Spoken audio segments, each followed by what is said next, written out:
এই বিশ্ববিদ্যালয়ের ২০ বছর পূর্তি আগামী ২২শে জুন। নোয়াখালী বিজ্ঞান ও প্রযুক্তি বিশ্ববিদ্যালয়ের উপাচার্য ডাক্তার মোহাম্মদ গোলাম রব্বানী নোয়াখালী জেলার বিভিন্ন গণমাধ্যমে কর্মরত সাংবাদিকদের সঙ্গে মতবিনিময় সভা করেছেন। বৃহস্পতিবার ১৮ জুন দুপুরে বিশ্ববিদ্যালয়ের বীরশ্রেষ্ঠ রুহুল আমিন অডিটোরিয়ামে এ মতবিনিময় সভা অনুষ্ঠিত হয়।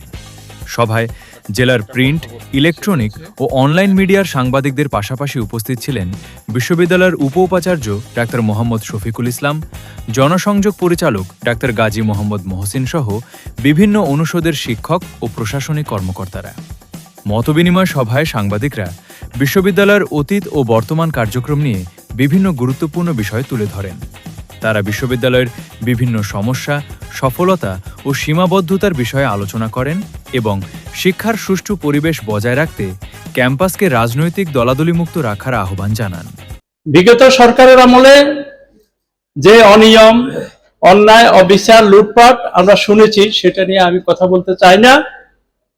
আমরা অতীতের দিনগুলিকে মুছে ফেলতে চাই।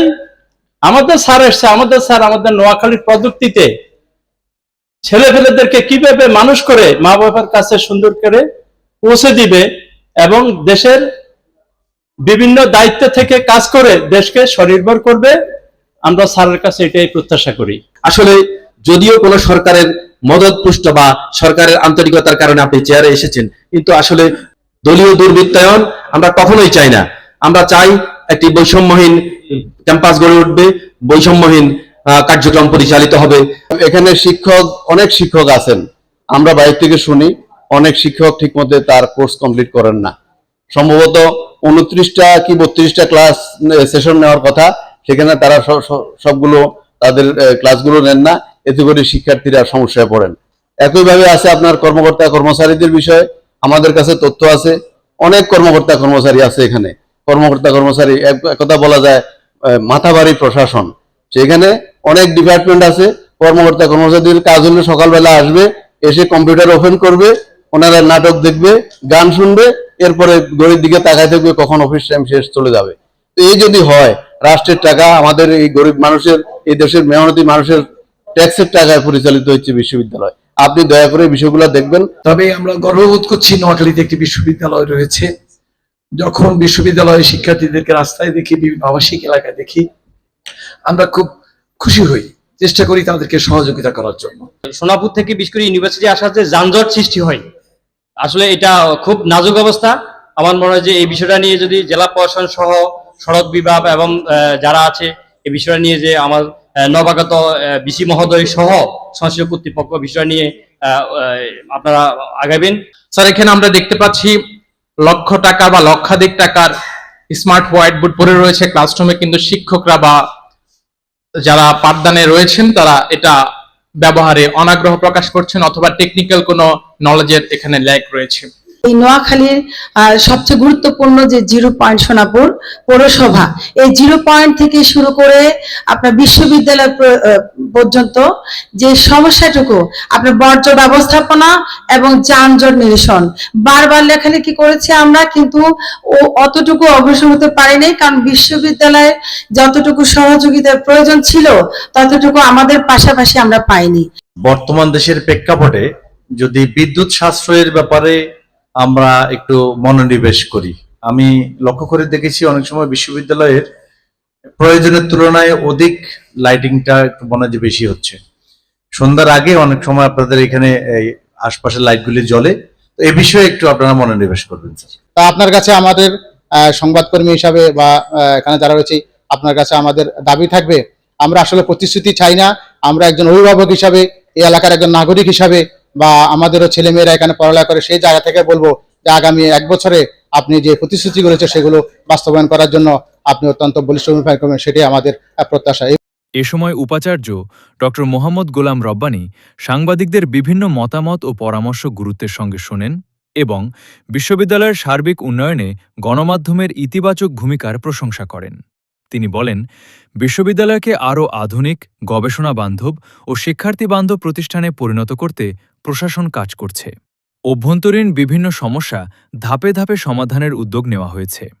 সভায় বিশ্ববিদ্যালয়ের আগামী 22 জুনের বিশ্ববিদ্যালয় দিবস উদযাপন সহ সামগ্রিক উন্নয়ন পরিকল্পনা নিয়ে বিস্তারিত আলোচনা করা হয়। উপাচার্য জানান, বিশ্ববিদ্যালয় দিবসে ৪৯ জন শিক্ষক শিক্ষার্থীকে ডিনস অ্যাওয়ার্ড এবং ৩ জনকে ভাইস চ্যান্সেলর অ্যাওয়ার্ড প্রদান করা হবে। এছাড়া দিবসটিতে দোয়া মাহফিলের মাধ্যমে বিশ্ববিদ্যালয়ের প্রতিষ্ঠাতা সহ প্রয়াত প্রধানমন্ত্রী বেগম খালেদা জিয়ার স্মৃতির প্রতি শ্রদ্ধা নিবেদন করা হবে। ভবিষ্যৎ পরিকল্পনা সম্পর্কে ডাক্তার রব্বানী বলেন, নতুন একাডেমিক ভবন ৩ প্রকল্প, বিশ্ববিদ্যালয় স্কুল অ্যান্ড কলেজ প্রতিষ্ঠা এবং সোনাপুর থেকে ক্যাম্পাস পর্যন্ত সড়কটি ৪ লেনে উন্নীত করার উদ্যোগ নেওয়া হয়েছে। স্টেক হোল্ডারদের সমন্বিত প্রচেষ্টায় আমরা ক্যাম্পাসের প্রতিটি সংকট কাটিয়ে উঠতে বদ্ধপরিকর। এছাড়া প্রতিষ্ঠাবার্ষিকীর অনুষ্ঠানে শিক্ষামন্ত্রীর প্রধান অতিথি হিসেবে উপস্থিত থাকার কথা রয়েছে বলে জানানো হয়। অতীতে আপনারা নোয়াখালী বিজ্ঞান ও প্রযুক্তি বিশ্ববিদ্যালয়ে যেভাবে সহযোগিতা করেছেন ঠিক একইভাবে আমাদের পাশে থাকবেন। আমাদের দূর দিনেও আপনারা ছিলেন, অনেক সংবাদ আপনারা করেছেন আমাদের পক্ষ হয়ে, এবং ভবিষ্যতেও আমাদের পাশে থেকে সহযোগিতা করবেন। এবং আমি মনে করি যে আপনাদের শহরের সাংবাদিক এবং আমাদের বিশ্ববিদ্যালয় কর্তৃপক্ষ মিলে একটা পরিবার, যদি আমাদের কোনো কিছু আপনাদের দৃষ্টিতে পড়ে যে এটা সংশোধনের দরকার, আমাদের উপাচার্য মহোদয়কে জানাবেন, আমাদেরকে জানাবেন। আমরা যদি সংশোধন না করি তাহলে আপনারা আপনাদের যেভাবে সংবাদ করবেন বা আপনারা করতে পারেন। এখানে ট্রান্সপোর্টের সমস্যা আছে এবং আমাদের বিভিন্ন স্টেক হোল্ডার বিভিন্ন অনেক ধরনের তাদের যে প্রয়োজনগুলো সেই প্রয়োজনগুলো তারা উত্থাপন করেছেন। আমি যে মত বিনিময় সভাগুলো করেছি সেখান থেকে আমি নিয়েছি বিষয়গুলো, আমরা আস্তে আস্তে করে সেগুলো সমাধান করার চেষ্টা করব। আমরা আগামী যে জুলাই মাস নতুন অর্থ বছর শুরু হচ্ছে, এই অর্থ বছরে আশা করি আমরা এখানে একাডেমিক ভবন নির্মাণের কাজটি আমরা শুরু করতে পারবো। আপনারা জেনে আনন্দিত হবেন যে এই একাডেমিক ভবন এটা একটা ডিজিটাল একাডেমিক ভবন হিসাবে প্রতিষ্ঠিত হতে যাচ্ছে। এখানে ক্লাসরুম থেকে শুরু করে ল্যাব প্রতিটি জায়গায় এখানে ডিজিটাল পদ্ধতির ছোঁয়া এখানে থাকবে।